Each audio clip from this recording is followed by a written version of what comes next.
దేవునికి స్తోత్రం కలుగునుగాక. చేరవచ్చిన మీకందరికీ మన ప్రభు అయిన యేసుక్రీస్తు పరిశుద్ధమైన నామంలో శుభములు, వందనాలు తెలియజేస్తూ ఉన్నాను. దేవుని మహాకృపను బట్టి మరలా ఈ దినమున దేవుని సన్నిధిలో ఉండి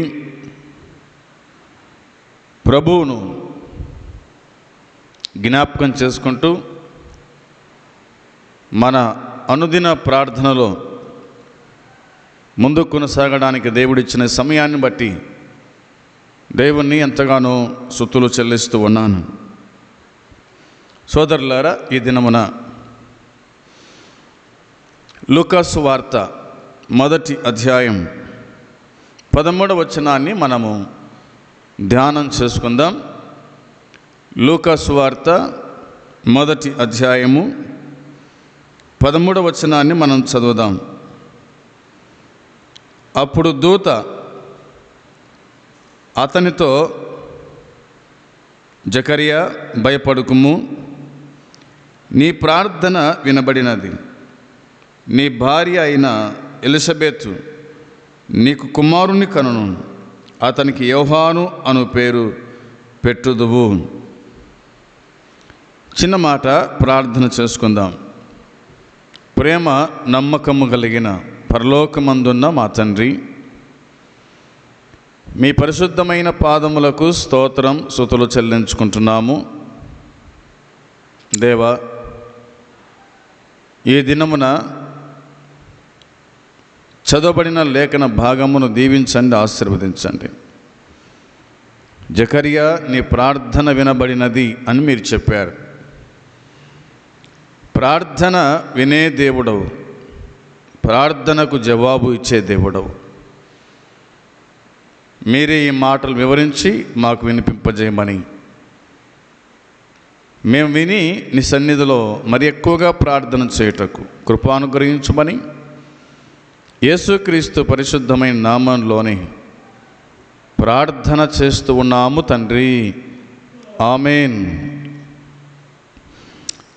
ప్రభునందు సోదరి సోదరులారా, ప్రార్థన విజ్ఞాపన ప్రార్థన గురించి మనము వింటూ వస్తూ ఉన్నాం. అబ్రహాం ప్రార్థన చేశాడు, దేవుడు ఇస్సాకును అనుగ్రహించినాడు. ఇస్సాకు ప్రార్థన చేశాడు, దేవుడు తన ప్రార్థన ఆలకించి ఏశావును, యాకోబును అనుగ్రహించాడు. హన్న ప్రార్థన చేసింది, దేవుడు ప్రార్థన ఆలకించి సమూయేలును ఇచ్చినాడు. ఈ దినమున జకరియా ప్రార్థన చేశాడు, దేవుడు తన ప్రార్థన విని యోహానును ఇచ్చాడు. దేవుడు ప్రార్థన వినేవాడు, ప్రార్థన వినే పావనుడు, ప్రార్థనకు జవాబును ఇచ్చేటువంటి దేవుడు. కొంత లేట్ అయినప్పటికీ దేవుడు వినడం లేదు అని కాదు, కానీ దేవుడు వింటాడు. కొన్నిసార్లు తొందరగానే జవాబిస్తాడు, కొన్ని సందర్భాల్లో కొంత లేటు చేస్తాడు. అయినా ఆయన ప్రార్థన వినేవాడు. నీ ప్రతి ప్రార్థన గుడిక ఆయన వింటాడు. ఇక రాయబడిన మాట ప్రకారం ఆలోచన చేస్తే, జకరియా, భయపడకుము, నీ ప్రార్థన వినబడింది. యోహాను గురించి జకరియా గురించి రాయబడిన మాట ఏంటంటే, యోహాను యొక్క పుట్టుకను గురించి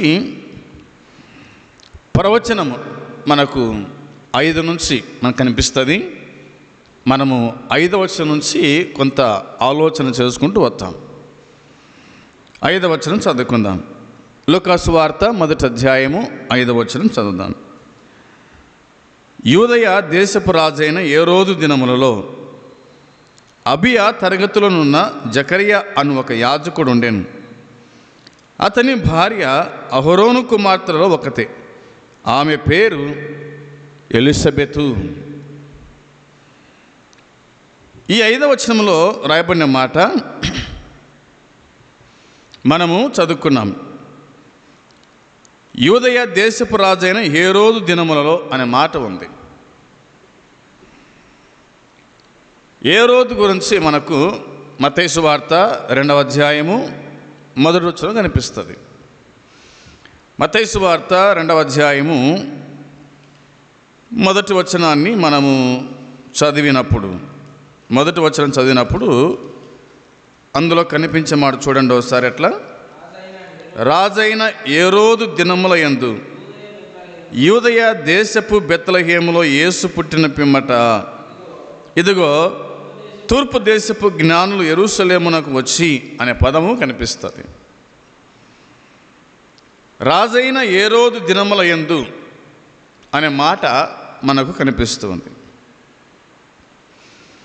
యూదయ దేశ బెత్లెహేములో యేసు పుట్టిన పిమ్మట అనే పదము కనిపిస్తుంది. రాజైన హేరోదు దినముల యందు, రాజైన హేరోదు దినముల యందు అనే మాట ఇందులో మనము చూడగలుగుతాం.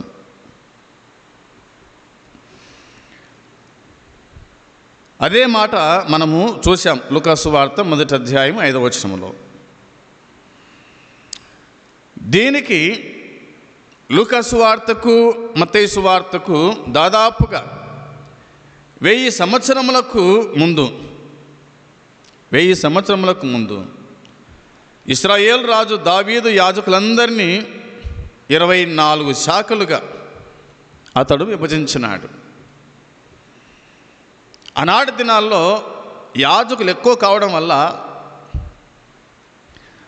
దావీదు మహారాజు శాఖలుగా వారిని విభజించి 24 శాఖలుగా వారిని విభజించి వారికి వారము లేదా దినము, నెల అనే క్రమాన్ని ఏర్పాటు చేసినట్టుగా మనము చూడగలుగుతాం. ఏమిటి ఆ క్రమం అంటే, దినవృత్తాంతములు మొదటి గ్రంథంలో, దినవృత్తాంతములు మొదటి గ్రంథం 24వ అధ్యాయం 10వ వచనం చూడండి. 24వ అధ్యాయం 10వ వచనంలో రాయబడిన మాట చదువుకుందాం.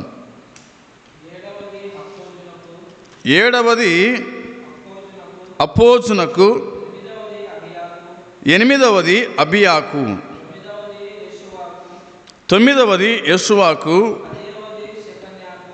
10వది షెకన్యాకు, 11వది ఎలియాసునకు, 12వది యాకీమునకు.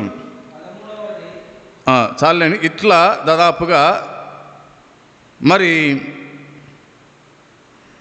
22వ వచనం వరకు మనము చూడగలుగుతాం. అంటే ఒక్కొక్కరు ఒక దినమున, ఒక వారంకి అలాగూ నియమించినట్టుగా దేవుని వాక్యం మనకు జ్ఞాపకం చేస్తూ ఉంది. 7వది ఎకోజునకు, 8వది అబియాకు అనే తరం మాట కనిపిస్తుంది. మనకు అర్థం కావడానికి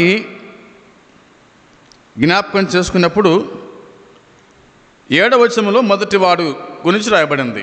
మొదటివాడు, 2వవాడు, 3వవాడు అంటే వీళ్ళంతా యాజకులు అన్నమాట. వీళ్ళంతా కూడా యాజకులు. తరగతుల ప్రకారము, తరగతులు అంటే పిల్లవాడు పుట్టిన తర్వాత తరగతులు ఉంటాయి కదా. మరి 1వ తరగతి, 2వ తరగతి, ఇట్లా తరగతుల ప్రకారం. ఆనాడు కూడా యాజకులు, దావీదు యాజకులను ఏర్పాటు చేశాడు తరగతుల ప్రకారంగా.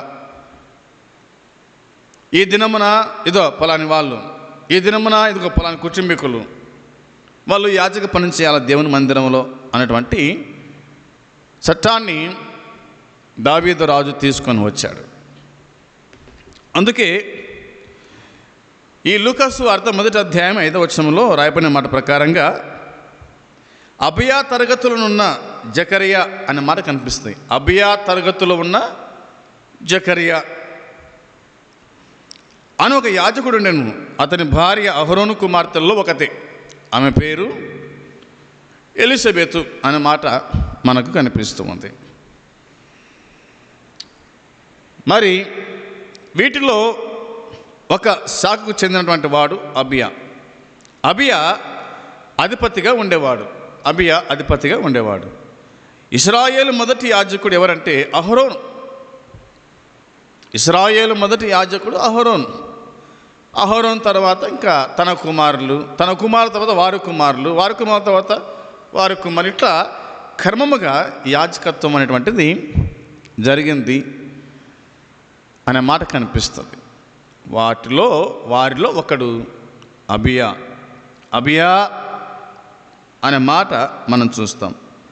అబియా తరగతిలో ఉన్న జకరియా అనే పదము ఇందులో మనకు కనిపిస్తూ ఉంది. ఇక 6వ వచనం చూస్తే కనుక 6వ వచనం చూద్దాం.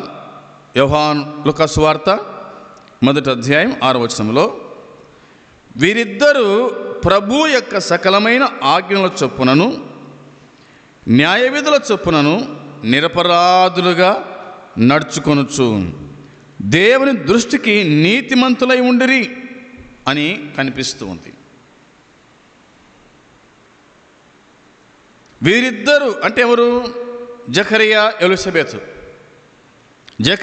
ఎలిజబెతు వీరిద్దరూ ప్రభు యొక్క సకలమైన ఆజ్ఞల చొప్పునను న్యాయవిధుల చొప్పునను నిరపరాధులుగా నడుచుకొనొచ్చు,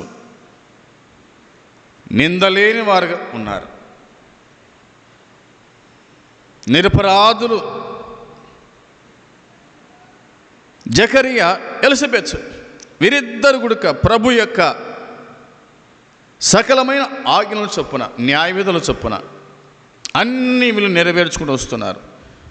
వీళ్ళు నిరపరాధులు అనే మాట ఉంది.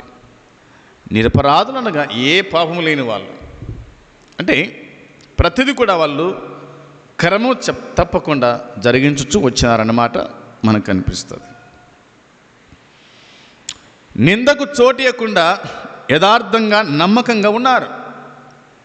నిందకు చోటు ఇవ్వకుండా యథార్థంగా బతికినారు, నమ్మకంగా బతికినారు. ప్రభు దృష్టిలో వీళ్ళు నీతిమంతులు. ప్రభు దృష్టిలో వీళ్ళు నీతిమంతులు అనే మాట ఇందులో మనకు కనిపిస్తూ ఉంది. అవునా? దేవుని దృష్టికి నీతిమంతులై ఉండిరి. అబ్రహాము దేవుని నమ్మెను, అది అతనికి నీతిగా ఎంచబడెను. అబ్రహాము దేవుని నమ్మినాడంట, అది అతనికి నీతిగా ఎంచబడెను అనే పదం కనిపిస్తుంది. నిందలేని వారుగా ఉన్నారు. ఇక 7వ వచనం చదువుదాం. 7వ వచనం చదివితే, ఎలిజబెత్ గొడ్రాలైనందున వారికి పిల్లలు లేకపోయిరి, వారిద్దరూ బహుకాలము గడిచిన వృద్ధులైరి అనే మాట ఉంది. ఎలిజబెత్ గొడ్రాలైనందున వారికి పిల్లలు లేకపోయింది. గొడ్రాలకు పిల్లలు ఉంటారా? కాబట్టి వారు బహుకాలము గడిచిన వృద్ధులైరి. అబ్రహాము సారా బహుకాలము గడిచిన వృద్ధులైరి అన్న మాట ఉంది. జకరియా ఎలిజబెత్ బహుకాలము గడిచిన వృద్ధులైరి, వారికి పిల్లలు లేరు.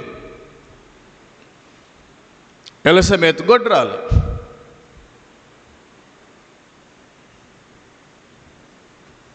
ఇలాగా ఈ వచనాలు మనకు తెలియజేస్తాయి. మరి దేవుని వాక్యం చెప్తున్నమాట అదే కదా. ఆదికాండం 16:2లోను, ఆదికాండం 25:21లో ఇస్సాకు భార్య గొడ్రాలు. ఆ తదుపరి 30వ అధ్యాయం 23కి వస్తే కనుక యాకోబు భార్య గొడ్రాలు అని కనిపిస్తుంది. రాహేల్. ఆ తదుపరి హన్నా గొడ్రాలుగా కనిపిస్తుంది. వీరందరి గురించి మనం విన్నాం కాబట్టి మనం ముందు కొనసాగుదాం. వచనము 8-9 వచనాలు చదువుకుందాం. 8-9 వచనాలు. జకరియా తన తరగతి క్రమం చొప్పున దేవుని ఎదుట యాజక ధర్మం జరిగించుచు ఉండగా, యాజక మర్యాద చొప్పున ప్రభు ఆలయంలోనికి వెళ్ళి ధూపము వేయుటకు అతనికి వంతు వచ్చాను. దేవునికి స్తోత్రం. ఈ 2 వచనాల్లో రాయబడిన మాట మనము కొంత అవగాహన తెచ్చుకుందాం. జకరియా తన తరగతి క్రమం చొప్పున దేవుని ఎదుట యాజక ధర్మం జరిగించుచూ ఉండగా, ప్రతిదానికి ఒక క్రమం ఉంది. తినడానికి క్రమం ఉంది, పనిచేయడానికి క్రమం ఉంది, పండుకోవడానికి క్రమం ఉంది, లేవడానికి క్రమం ఉంది. ప్రతిదానికి ఒక క్రమం, ఒక పద్ధతి. ఎప్పుడు చేయాల్సింది అప్పుడు చేయాలా, అది పద్ధతి. ఈరోజు చేయాల్సింది రేపు చేస్తానంటే అది కుదరని పని. ఒకవేళ నీకు నచ్చొచ్చేమో కానీ దేవుడు మాత్రం దాన్ని ఇష్టపడడు. అది ఆయనకి ఇష్టం లేదు.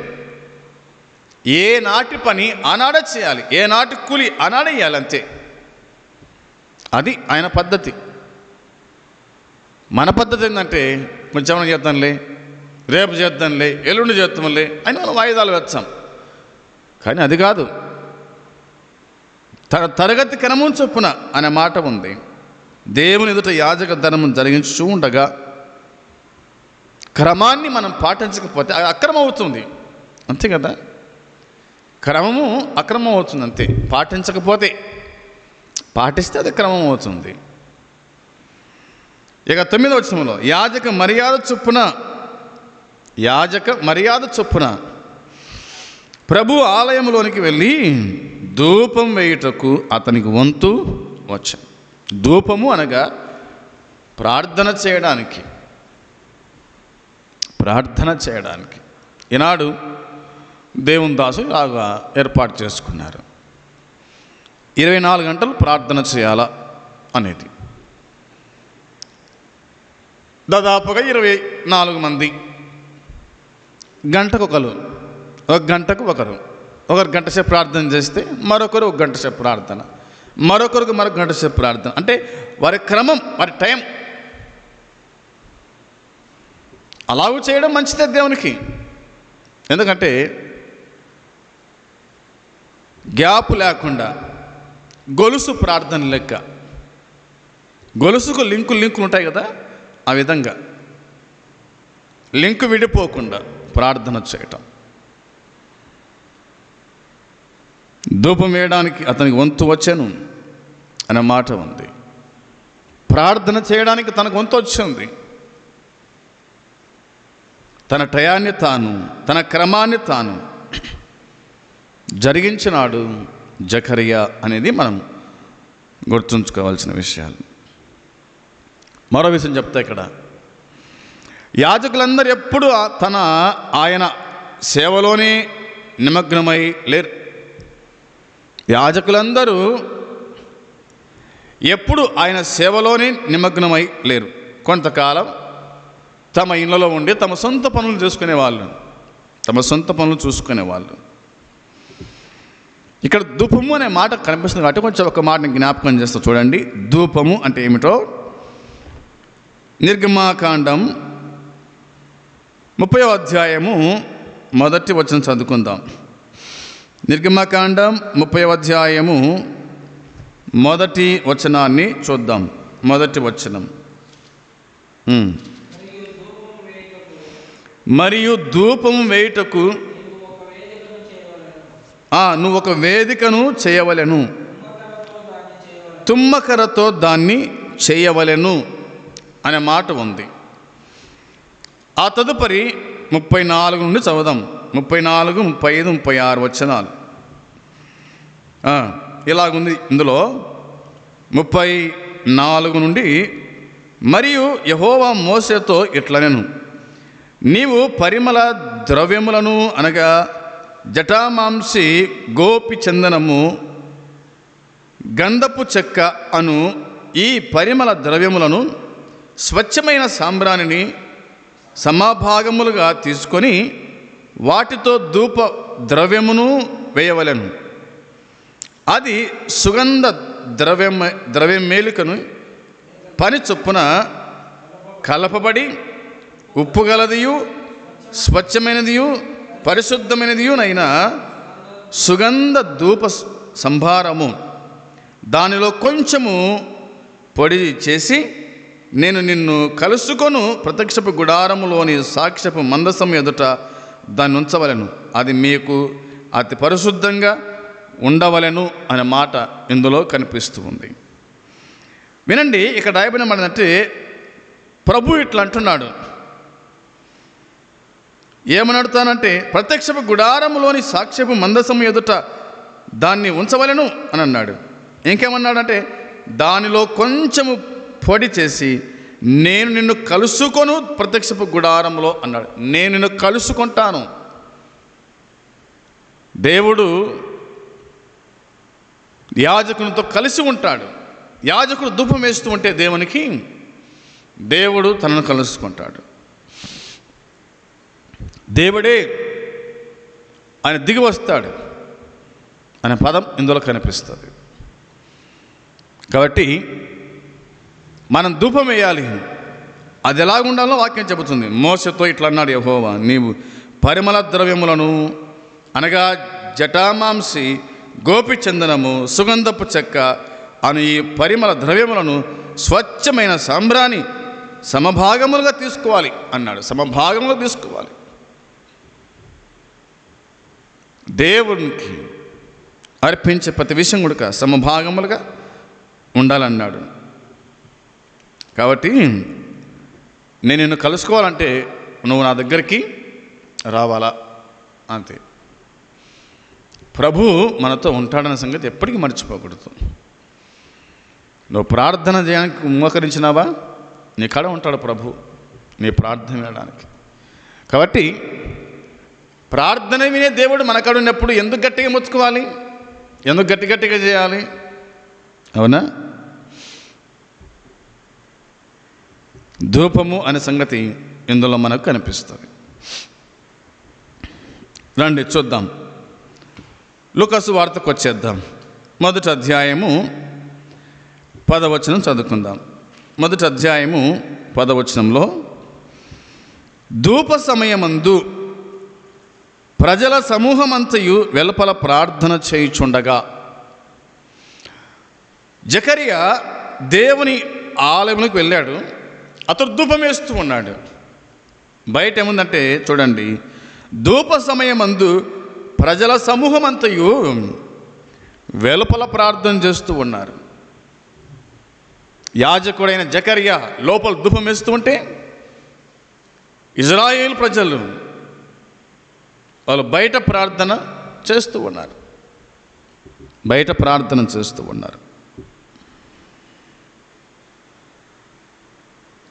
ప్రజలు ప్రార్థన చేస్తున్నారు, యాజకుడు ధూపం వేస్తూ ఉన్నాడు, యాజకుడు ప్రార్థన చేస్తూ ఉన్నాడు. ఒక మాట ఏంటంటే లేవియాకాండం 16-17లో,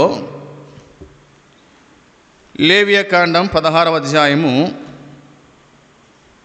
17వ వచనం రాయబడిన మాట, పరిశుద్ధ స్థలములో ప్రాయశ్చిత్తము చేయుటకు అతడు లోపలికి పోవునప్పుడు అతడు తన నిమిత్తమును తన ఇంటి వారి నిమిత్తమును ఇశ్రాయేలు సమస్త జనుల నిమిత్తమును ప్రాయశ్చిత్తము చేసి బయటికి వచ్చే వరకు ఏ మనుషుడును ప్రత్యక్షపు గుడారములో ఉండరాదు అనే మాట కనిపిస్తుంది.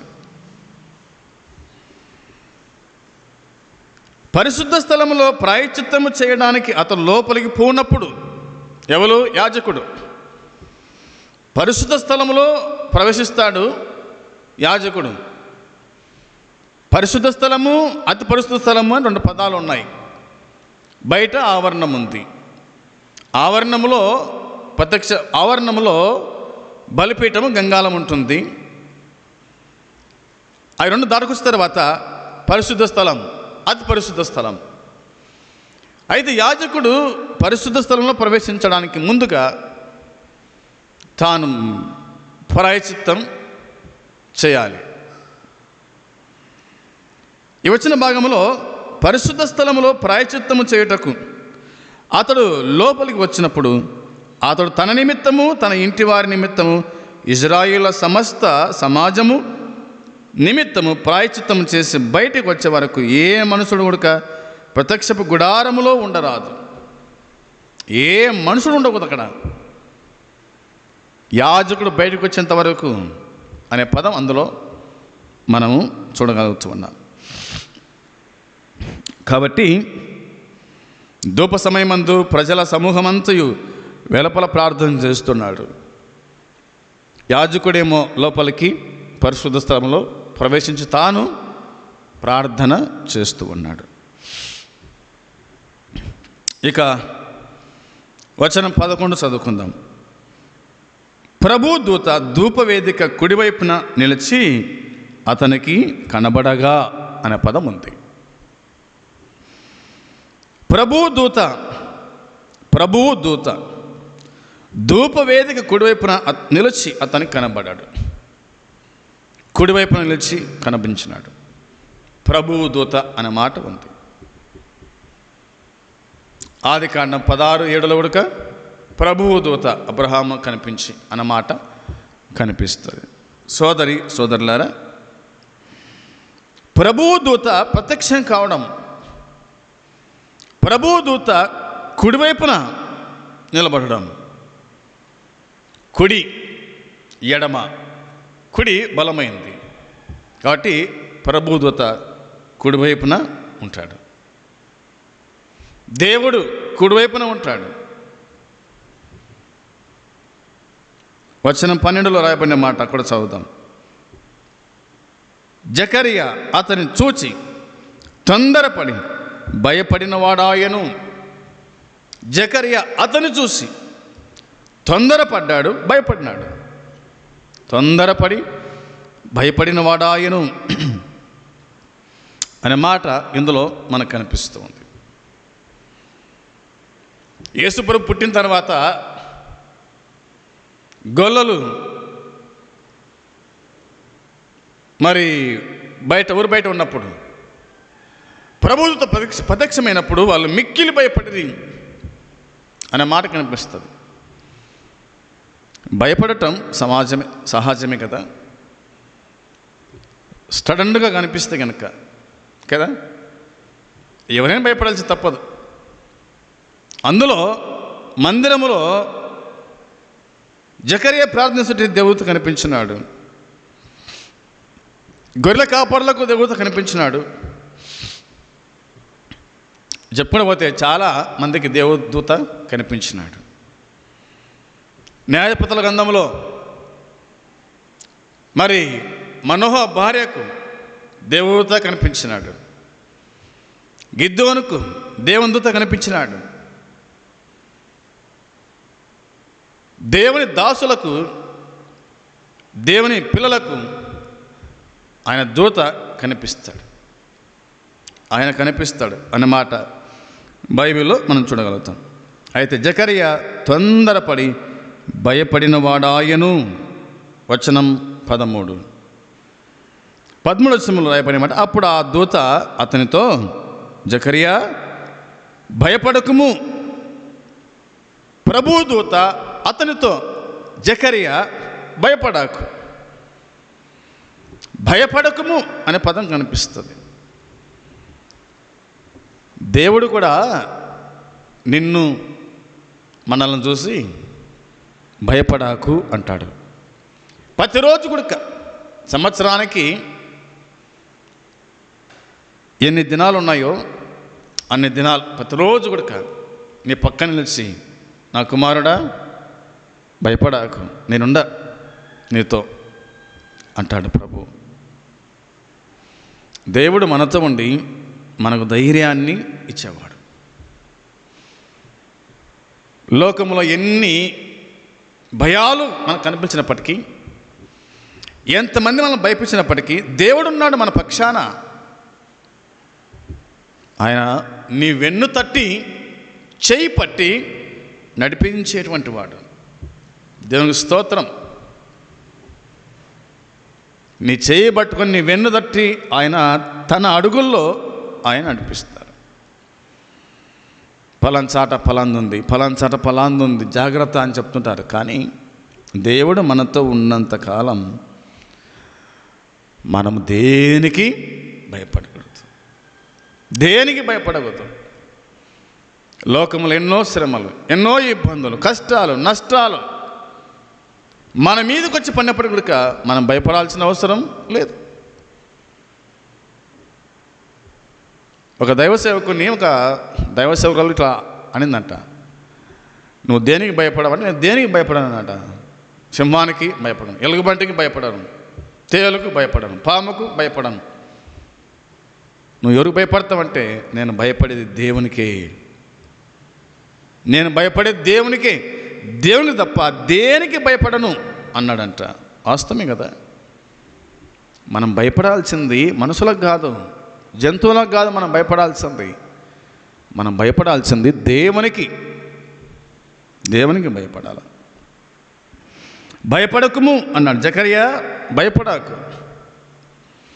నీ ప్రార్థన వినబడినది, నీ ప్రార్థన వినబడినది. జకర్యా ఏం చేస్తున్నాడు? ప్రార్థన చేస్తూ ఉన్నాడు. అది ప్రార్థన చేస్తూ ఉన్నాడు. ప్రార్థన దేవుడు విన్నాడు. జకర్యా ప్రార్థన దేవుడు విన్నాడు, దేవుడు తనపించినాడు. పోయి చెప్పు, నీ ప్రార్థన వినబడిందని చెప్పు అని. ఎందుకోసం ప్రార్థన చేసినాడు జకర్యా ఎందుకోసం ప్రార్థన చేసినాడంటే 13 రాయబడిన మాట అదే కదా, నీ భార్య అయిన ఎలిజబెత్ నీ కుమారుని కనును. అంటే జకర్యా ప్రార్థన తన భార్య అయిన ఎలిజబెత్ గొడ్డలో ఉంది కాబట్టి కుమారుని దయచేయి నాయనా అని ప్రార్థించుంటాడు. అందుకే నీ ప్రార్థన వినబడింది. నీ భార్య అయిన ఎలిజబెత్ నీకు కుమారుణ్ణి కనును, నీకు కుమారుని కంటుంది. నీ ప్రార్థన వినబడింది. నీ భార్య గర్భం ధరించబోతుంది, కుమారుని కంటుంది. కుమారుని కంటుంది, బిడ్డను కంటుంది అని చెప్పలే, లేదా కూతురుని కంటుంది చెప్పలే, కానీ కుమారుణ్ణి కంటుంది. అతనికి యోహాను అనే పేరు పెట్టుదు. పేరు చెప్పినాడు, కుమారుడు పుడతాడని చెప్పినాడు, కుమారుడికి పేరు కూడా చెప్పినాడు. మనం పుట్టిన తర్వాత ఏం పేరు పెట్టాలా? మా నాయన పేరు పెట్టాలనా, మా అమ్మ పేరు పెట్టాలనా? ఇట్లా కాదు. దేవుడే కుమారుని ఇచ్చినాడు, దేవుడే కుమారునికి పేరు పెట్టినాడు. అబ్రహాము కుమారుడు ఇచ్చినాడు, దేవుడే పేరు పెట్టినాడు ఇసాకు అని. అవునా? యేసు ప్రభు పుట్టక ముందు మరియమ్మ కనిపించినాడు, ఇదిగో నీ కుమారుడు పుడతాడు, అతనికి యేసు అనే పేరు పెడతావు అని. దేవుడు ఏం పేరు చెప్పినాడు అదే పేరే వాళ్ళు పెట్టినట్టుగా దేవుని వాక్యం చెప్తూ ఉంది. యోహాను అనే పేరుకి అర్థం ఏంటంటే కృపగలవాడు. ఇది ఇబ్రూ పదం నుండి వచ్చింది, కృపగలవాడు అనే పదం. దేవునికి స్తోత్రం. మరి ఈ వచ్చిన భాగాలు మనం విన్నాం, మిగతా సంగతులు మళ్ళీ చూద్దాం మనం. జకర్యా ప్రార్థన చేశాడు, దేవుడు తన ప్రార్థనను ఆలకించినాడు, జవాబును ఇచ్చాడు. నువ్వు ప్రార్థన చేస్తే దేవుడు నీ ప్రార్థన విని నీకు జవాబును ఇస్తాడు. అలాగూ ప్రార్థన చేయడానికి మనమందరం తీర్మానము చేసుకుందాం, ప్రార్థన చేద్దాం. ప్రేమగల తండ్రి, మీకు స్తోత్రం, స్తుతులు చెల్లించుకుంటున్నాం. చెప్పబడిన మాటలు దీవించి ఆశీర్వదించండి, మా హృదయాల భద్రపరిచి స్థిరపరచండి. భక్తులు చేసిన ప్రార్థన మీరు విన్నారు, మా ప్రార్థన మీరు వింటున్నందుకై స్తోత్రం చెల్లించుకుంటూ నీ సన్నిధిలో ఈ విధంగా ముందు కొనసాగే భాగ్యం దయచేయమని యేసుక్రీస్తు నామంలో ప్రార్థన చేసి అడిగి పొంది ఉన్నాము తండ్రి, ఆమేన్. పరలోకమందున తండ్రి ప్రేమ, మన ప్రభు అయిన యేసుక్రీస్తు కృప, పరిశుద్ధాత్మ సన్నిధి సహవాసం చేరవచ్చిన మనకు సకల పరిశుద్ధులకు ఇప్పుడు ఎల్లప్పుడు సదాకాలము తోడై ఉండును గాక. ఆమెన్. అందరికీ వందనాలండి.